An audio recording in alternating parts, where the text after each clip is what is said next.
In front of me is ZTE Blade V70 Max, and today I would like to show you how you can operate a voice recorder.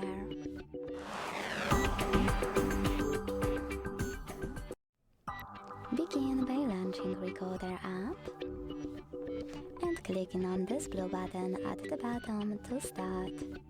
As you can see, recording is on. To pause it or unpause it, use the same one.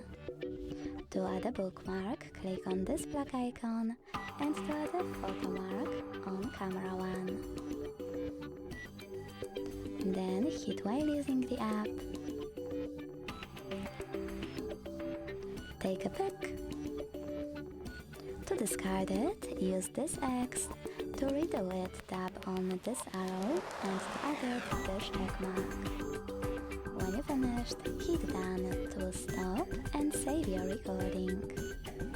Now you can name it, hit save and tap on it to play it. To manage it, use all of those options at the bottom, or go back, hold it here and operate all of those, like delay.